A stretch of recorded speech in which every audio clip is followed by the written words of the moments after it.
वकील साहब, ऐसे डाइवोर्स पेपर्स तैयार करना कि एक बार जो रिश्ता टूटे तो 7 जन्म तक ना जुड़ पाए। डिवोर्स पेपर तो सेम ही होते हैं, 7 जन्मों तक की डील तो भगवान से करनी होगी। वकील साहब, मेरी बीवी मेरी माँ को परेशान करती थी, इसीलिए मैं उसे डिवोर्स देना चाहता हूँ। कब तक पेपर्स बन जाएंगे? 3 दिन। 3 दिनों में काम हो जाएगा। क्या कहा? 3 दिन लग जाएंगे? अरे थोड़ा जल्दी नहीं हो सकता है? जी नहीं, मिनिमम 3 दिन का ही वक्त होता है। वकील ने ऐसे बोलकर बात को खत्म कर दिया। रेखा का बेटा अपनी पत्नी को डाइवोर्स दे रहा था। अपने ही बेटे का घर टूटने से आखिर रेखा इतनी खुश क्यों थी?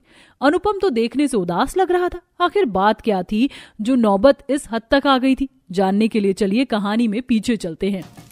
देखो विशाखा, तुम ही चाहती थी ना कि हमारी शादी सभी की रजामंदी से हो। लो, हो गई। अब तो तुम खुश हो ना? जी बहुत ज्यादा खुश हूँ। कैसे दोनों खुसर पुसर कर रहे हैं। इस लड़की की वजह से मेरे बेटे ने मेरी पसंद की लड़की से शादी करने को इनकार कर दिया। इसको मैं ऐसे ही तो नहीं अपनाऊंगी। इसे इसकी एक एक गलती का एहसास न करवा दिया ना तो मेरा नाम भी रेखा नहीं। रेखा फूल डालते हुए मुस्कुराते चेहरे के साथ दिल में खोट लिए ऐसी बातें सोच रही थी। रेखा एक नॉर्मल मिडिल क्लास औरत थी जिसके बेटे अनुपम की आज शादी थी। अनुपम ने अपनी पसंद की लड़की से शादी की थी, जिसकी वजह से वो काफी खुश था। शादी का दिन तो कुछ इस तरह से खत्म हो गया और फिर अगले दिन, माँ जी, अब मेरी पहली रसोई की रस्म होगी तो आप मुझे बताएं कि मुझे क्या बनाना है। बहू, तू ना आज छोले की सब्जी, पूरी और खीर बना लेना। पहली रसोई का तो यही खाना होता है। विशाखा, सब कुछ अच्छे से ही बनाना, जैसे तुम कॉलेज में बनाकर लाती थी। जी। विशाखा मुस्कुराते हुए रसोई में अपनी पहली रसोई की रस्म करने के लिए चली गई। विशाखा अपने ससुराल में बहुत ज्यादा खुश थी, लेकिन शायद किस्मत को कुछ और ही मंजूर था। जब विशाखा खाना बनाकर प्लेटों में निकाल कर हटी तो वहां रेखा आ गई। खुशबू तो अच्छी है, इसका मतलब बहू के हाथों में दम तो है। लेकिन बस क्या करूँ, मुझे उसे अपनी बहू बनाना ही नहीं था, इसीलिए अब मुझे इसके बनाए खाने को बिगाड़ना पड़ेगा। रेखा ने ऐसे बोलकर एक प्लेट में बहुत सारी मिर्ची डाल दी और उसे ढककर रख दिया। कुछ देर के बाद सभी खाना खाने को बैठे और विशाखा ने सभी के सामने उनकी प्लेट्स रख दी। रेखा ने जानबूझकर वो मिर्ची वाली प्लेट ली। हमेशा की ही तरह लाजवाब, बेमिसाल। आहा। माँ, कुछ तो बोलिए, आपको खाना अच्छा नहीं लगा क्या? नहीं, मतलब अच्छा है, बस मिर्ची बहुत तेज है। बहू, मैंने तुझे बताया था ना कि मेरा ज्यादा मिर्ची का परहेज है, फिर भी तूने इतना तीखा बना दिया। माँ, मिर्ची तो नॉर्मल ही है, इनफैक्ट कम है, आपको क्यों मिर्ची लगी?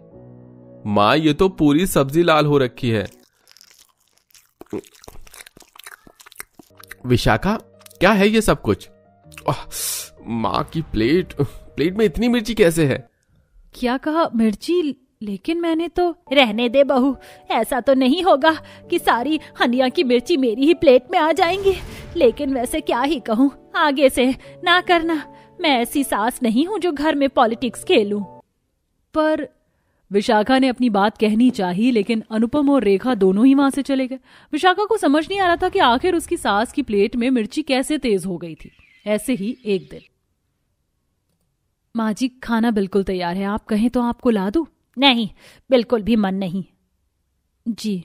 रेखा ने विशाखा के पूछने पर खाना खाने से इनकार कर दिया, लेकिन उसी वक्त अनुपम ऑफिस से आ गया और मेरी तो किस्मत ही फूट गई भगवान। ना जाने इस तरह तो मैं कब तक इस दुनिया में रहूंगी। माँ, क्या बात है माँ? माँ, क्यों रो रही हो? अरे अनुपम बेटा, तू आ गया। क्यों रो रही हो माँ? कुछ नहीं बेटा। कुछ तो है, वरना आप ऐसे बेवजह क्यों रोओगी? चलो बताओ माँ। माँ जी, क्या बात है? अनुपम बेटा, वो मैं बहू से खाने को बोल रही थी। अब तू तो जानता ही कि मुझे भूख बर्दाश्त नहीं होती। ये है कि मुझे खाना देने से मना कर रही थी और कह रही थी कि पहले तुझे आने दूं, सब साथ में खाएंगे। खैर, इसकी बात भी गलत नहीं थी, मुझे ही काबू करना चाहिए था। रेखा ने ऐसे बोलकर खुद अच्छी बनते हुए माहौल को भड़का दिया और अनुपम भड़क कर बोला, ये क्या बात हुई विशाखा? अरे माँ को भूख लगी थी तो तुम्हें उन्हें खाना देना चाहिए था, तुम मेरा इंतजार कर लेती, माँ को क्यों इंतजार करवाया? लेकिन अनुपम जी, मैंने तो माँ से खुद पूछा था खाने को। लो कर लो बात। अरे बहू, अब तुम मुझे ही मेरे बेटे की नजरों में झूठा बनाना चाहती है। मेरी बच्ची, मैं तो तेरी ही साइड ले रही थी। लेकिन माँ। देखो विशाखा, मैं कुछ नहीं सुनना चाहता हूं। पहले वो पहली रसोई वाला इंसिडेंट और अब ये। तुम ऐसा मत करो मेरी माँ के साथ ऐसा, क्योंकि मेरी सबसे कीमती चीज मेरी माँ है। उन्हें सताओगी तो तुम्हें मेरा गुस्सा झेलना पड़ जाएगा। अनुपम ने आज भी विशाखा की एक नहीं सुनी और वो अपनी माँ को कमरे में लेकर चला गया। उसके बाद वो खुद ही रसोई में से उसके लिए खाना लेने गया। अनुपम जी लाइए, मैं दे देती हूँ। मैं ले लूंगा, तुम्हें देना ही था तो पहले दे देती।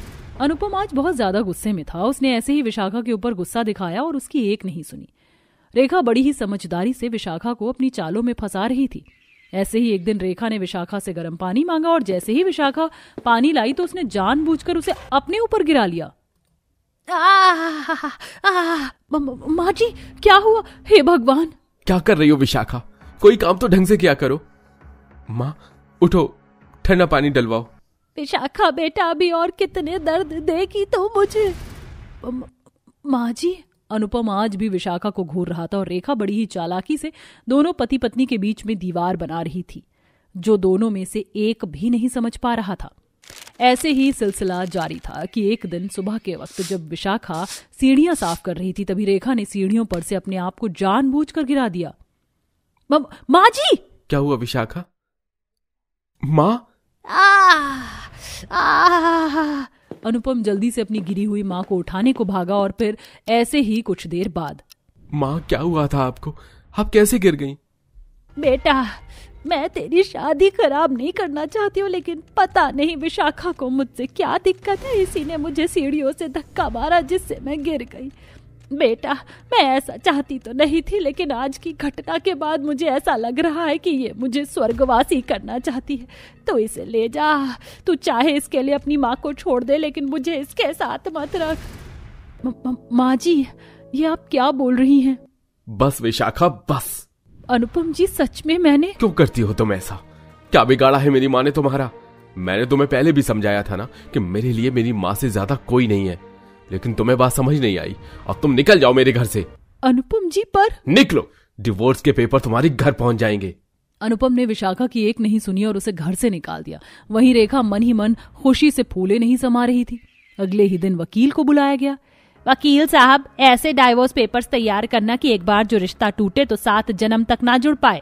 डिवोर्स पेपर्स तो सेम ही होते हैं। 7 जन्मों तक की डील तो भगवान से करनी होगी। वकील साहब, मेरी बीवी मेरी माँ को परेशान करती थी, इसलिए मैं उसे डिवोर्स देना चाहता हूँ। कब तक पेपर्स बन जाएंगे? 3 दिन। 3 दिनों में काम हो जाएगा। क्या कहा? 3 दिन लग जाएंगे? अरे थोड़ा जल्दी नहीं हो सकता है? जी नहीं, मिनिमम 3 दिन का ही वक्त होता है। वकील ने ऐसे ही उन्हें सब कुछ समझा दिया और फिर वो वहां से चला गया। रेखा मन ही मन तो बहुत खुश होती थी, लेकिन सामने से जाहिर नहीं करती थी। ऐसे ही सिलसिला जारी था और अब 3 दिन बीत चुके थे। आज डाइवोर्स पेपर्स अनुपम के हाथ में आ गए थे। वो उन्हें रेखा के कमरे में लेकर जा ही रहा था कि तभी।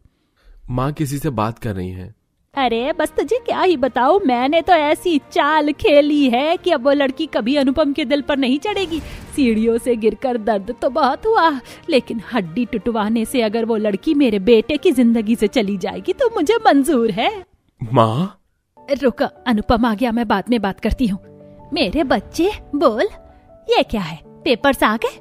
मैं जानती हूँ कि ये तेरे लिए मुश्किल है, लेकिन क्यों किया माँ आपने ऐसा? क्यों खेला ये इतना बुरा खेल मेरी जिंदगी के साथ? क्या हुआ बेटा? ज्यादा भोली मत बनो माँ। मैं आप पर आवाज तो ऊंची नहीं करूंगा, लेकिन हाँ, एक काम जरूर करूंगा। अनुपम ऐसे बोलकर रेखा की आंखों के सामने डिवोर्स के पेपर्स फाड़ देता है। अनुपम, ये क्या किया तूने?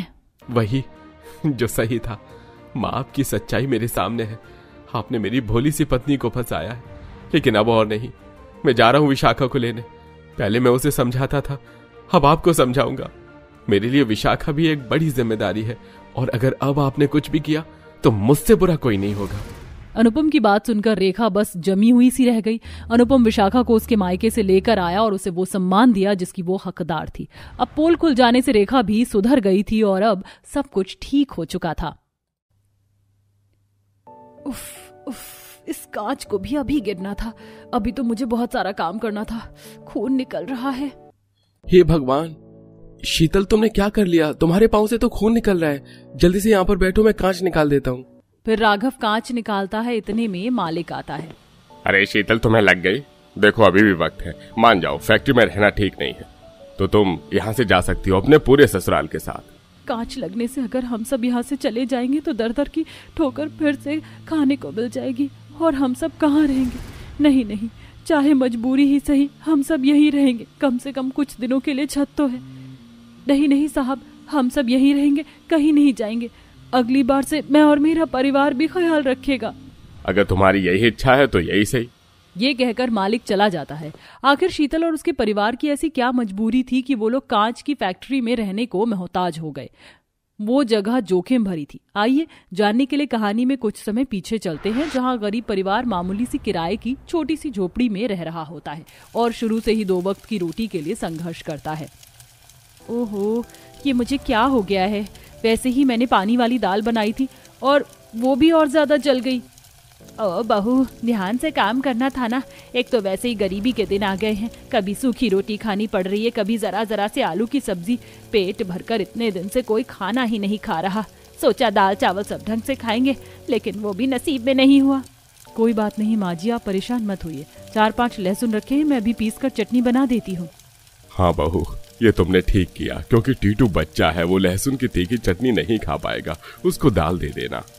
फिर एक बहू दाल में पानी बढ़ा देती है, दूसरी लहसुन की चटनी बना देती है, जिसके बाद सब घर वाले खाना खा पाते हैं। ऐसे ही घर में वह बड़ी मुश्किल से एक एक दिन काट रहे थे और दोनों बेटे कांच की फैक्ट्री में काम कर रहे थे, जहां 2 महीने से उन्हें पैसे नहीं मिले थे। फिर एक दिन मकान मालिक गजेंद्र घर के दरवाजे में लात मार कर अंदर आता है, जिससे घर वाले डर जाते हैं। मम्मी! अरे मोरी मैया! अरे इतना भी डरने और चौंकने की क्या जरूरत है? वैसे मुझे मेरे 2 महीने से पैसे नहीं मिले। सेठ जी 1 महीना और रुक जाइए, इस बार हमें पैसे नहीं मिले हैं, मिल जाएंगे तो आपको अगले महीने दे देंगे। हाँ सेठ जी, इस बार हालत थोड़ी खराब है। अरे तुम्हारी हालत सुनकर मैं पक चुका हूँ और समय नहीं दूंगा। तुम्हारी जगह अब मैं किसी और किराएदार को रखकर उससे पैसे वसूल लूंगा। गजेंद्र उनके घर का सामान घर से बाहर पटक देता है। घर वाले बहुत हाथ जोड़ते हैं, लेकिन गजेंद्र किसी की नहीं सुनता और मजबूरन पूरा परिवार अपना सामान लेकर दर दर की ठोकरें खाने लगता है। बहुत देर ठंड में पैदल चलकर वह परेशान हो जाते हैं। मम्मी, पापा, अम्मा, बाबा, अब मुझे और नहीं चला जा रहा है। मैं थक गया हूँ और मुझे भूख भी लगी है, ठंड भी लग रही है। ठंड तो हमें भी लग रही है माँ पिताजी। आप सब कुछ देर यहाँ बैठ जाइए इस पेड़ के नीचे, फिर मैं सोचता हूँ कि हमें कहाँ जाना चाहिए। जेब में आठन्नी भी नहीं है, कौन हमारी मदद करेगा? पहले तो 2 सूखी रोटी खा रहे थे, अब तो छत भी नहीं है सर पर। अगर मालिक हमें पैसे दे देते तो आज हमारे सिर से छत नहीं जाती। वैसे हमारे मालिक अच्छे हैं, एक बार उनके पास चलते हैं, शायद कोई रास्ता निकल आए। कुछ देर आराम करने के बाद राघव अपने परिवार समेत मालिक के घर पहुंच जाता है। क्या बात है राघव, तुम अपने परिवार के साथ यहाँ कैसे? मालिक, आपने हमें पैसे नहीं दिए, अगर दे देते तो आज मुझे अपने परिवार के साथ घर से बेघर नहीं होना पड़ता। अब मैं अपने बच्चे और बूढ़े माता पिता को लेकर कहाँ जाऊँ? हाँ मालिक जी, हमारी मदद कीजिए ना, कहीं हमारे कोई रहने की जगह का बंदोबस्त करा दीजिए। पिताजी की तबीयत भी ठीक नहीं है, ठंड भी बहुत है।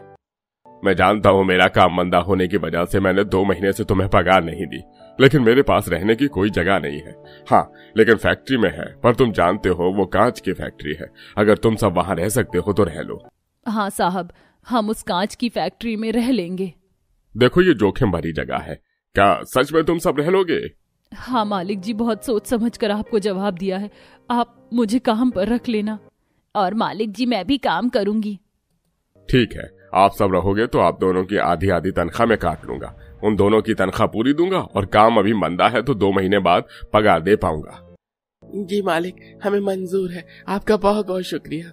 फिर पूरा परिवार कांच की फैक्ट्री में चला जाता है, जहां कांच के सामान से दूर एक दीवार की तरफ अपने लिए बिछौना चद्दर को बिछाकर वहां बैठ जाते हैं। पानी की मशीन वहां होती है तो राकेश पानी लाकर अपने बेटे और परिवार को पिला देता है, पर शीतल का बच्चा अपनी लाई छोटी सी गेंद से खेलते वक्त कांच पर पैर रखने वाला होता है कि राकेश बचा लेता है। अरे टीटू बेटा, पागल है, यहाँ पर मत खेल, यहाँ पर बहुत कांच है, पैर में लग जाएगी तो खून निकलने लगेगा, चप्पल पहन के रहे। ठीक है बाबा, अब से मैं इस तरफ नहीं जाऊंगा, मैं तो बस बॉल लेने आया था। ये कहकर राकेश टीटू को बिठा देता है। वहीं जुगाड़ू चांदनी बहू एक कोने में मिट्टी से चूल्हा बना देती है। चूल्हा बना दिया है, लेकिन इस पर बनाने के लिए कुछ भी खाना पीना नहीं है। चिंता मत कर बहू, सुमित बाहर से खाने का इंतजाम करने गया है। वहीं सुमित सिग्नल की गाड़ियों को साफ कर कुछ पैसों से परिवार के लिए कुछ खाने के लिए ले आता है और सबको खिला देता है। जैसे तैसे वो सोकर रात काटते हैं। फिर अगले दिन से दोनों बेटे शीतल और सास कांच की फैक्ट्री में काम करने लगते हैं। बाहर से ट्रक भरकर कांच के टुकड़े आते हैं, जिनमें से बड़े कांच के टुकड़ों को ग्लव्स पहनकर सास बहू अलग करती हैं और छोटे कांच के टुकड़े वाले कंटेनर को उठाकर दोनों मशीनों में डालती हैं। वहीं दोनों बेटे पैकिंग का काम करते हैं। तभी एक मजदूर से कांच की बोतल टूट जाती है और उसके हाथ में लग जाती है। इसे भी अभी टूटना था। लग गई। और ये बहुत बारीक कांच है, तुम साइड में बैठ जाओ माधव, मैं साफ कर देती हूँ। बहुत दर्द हो रहा है। अगर आज मैंने काम नहीं किया तो मालिक मेरी दिहाड़ी काट देंगे। माधव भाई चिंता मत करो, मैं तुम्हारा काम कर देता हूँ। तुम्हारे मालिक तुम्हारे साथ ऐसा कुछ नहीं करेंगे। अच्छे दिल का राघव माधव की मदद कर देता है। अपने काम के साथ उसका काम भी करता है और सारा माल ट्रक में लोड करवाता है। कुछ देर बाद चाय का टाइम हो जाता है तो सारे वर्कर चाय पीते हैं। दोबारा से शाम को चाय का टाइम आता है तो उसके साथ बिस्किट जो मिलते हैं वो पूरा परिवार टीटू को दे देता है और खुद खाली चाय पीते हैं। माँ जी, पापा जी और आप सभी मेरे बच्चे के लिए कितना सोचते हैं। आप भी थोड़े से बिस्कुट खा लेते। शीतल बहू, क्या टीटू तेरा ही बेटा है, हमारा पोता नहीं है? हम उसके लिए इतना नहीं कर सकते। वो बच्चा है, उसे भूख बर्दाश्त नहीं होगी, हम तो कैसे भी रह लेंगे। हाँ दीदी, आप ऐसा कुछ मत सोचिए, चाय पीकर भी काम चल जाएगा। शुक्रिया। अगले दिन माधव अपने घर से राघव के परिवार के लिए थोड़ा सा खाना लाकर उसे देता है। राघव, तुमने मेरी मदद की थी ना। मुझे पता चला तुम्हारा पूरा परिवार यहाँ कैसे मुश्किल में रह रहा है, इसलिए मैं सबके लिए खाना लाया हूँ। ये लो। शुक्रिया माधव, मेरी मुश्किल समझने के लिए। परिवार की मुश्किल में दिन गुजरते हैं। एक दिन शीतल कांच का कंटेनर उठाकर मशीन में डाल रही होती कि उसके पांव में कांच लग जाता है और मालिक यहां से छोड़ने की कहता है। इस प्रकार मजबूरन पूरा परिवार फैक्ट्री में रहने के लिए मोहताज हो जाता है। एक दिन वर्कर चूल्हा देखकर कच्चे दाल चावल लाकर दे देते हैं, जिससे वह लोग और बाकी के वर्कर भी खाना खा लेते हैं। अरे आप लोगों के कारण आज हमें भी ठंड में गर्मा गर्म खाना खाने को मिल गया, जबकि इसमें कोई तड़का नहीं है फिर भी। अरे मैं तो कहती हूँ हम थोड़ा बहुत रोज ऐसे ले आते हैं जिससे हम भी खाना खा लेंगे और इन सब का भी गुजारा चल जाएगा। ये बहुत अच्छी तरकीब है। अगर हम सब एक ही फैक्ट्री में रहते हैं तो एक परिवार ही हुआ ना, और परिवार के लिए इतना तो कर ही सकते हैं। हम सबकी परेशानी समझने के लिए आपका बहुत बहुत शुक्रिया। इस तरह फैक्ट्री में कांच पीसने से बनाने का काम भी चलता रहता है और फैक्ट्री के कर्मी फैक्ट्री में कुछ सब्जी मसाले और थोड़ा बहुत खाना ले आते हैं, जिससे गरीब परिवार उनके लिए खाना बनाता है और उनके भी खाने का इंतजाम हो जाता है। इसी में 2 महीने बीत जाते हैं, जिससे मालिक सबको उनकी इकट्ठी पगार देता है। शीतल, राघव, आप सबने मेरे कांच की फैक्ट्री में बहुत अच्छे से काम किया है, जिससे मेरी डिमांड बढ़ गई है। ये लीजिए पैसे आपके। अब आराम से इस जोखिम भरी कांच की फैक्ट्री से किसी अच्छी जगह पर रह सकते हो। शुक्रिया मालिक जी, आपने हमारे मुश्किल समय में बहुत साथ निभाया। फिर पूरा परिवार कांच की फैक्ट्री को छोड़कर एक अच्छी किराए की जगह लेकर रहने लगता है, जहां उन पर 35,000 रुपए होते हैं और वो घर का राशन भी अच्छे से ले आते हैं और ढंग से खाना पीना खाकर अपना खुशी खुशी रहते हैं।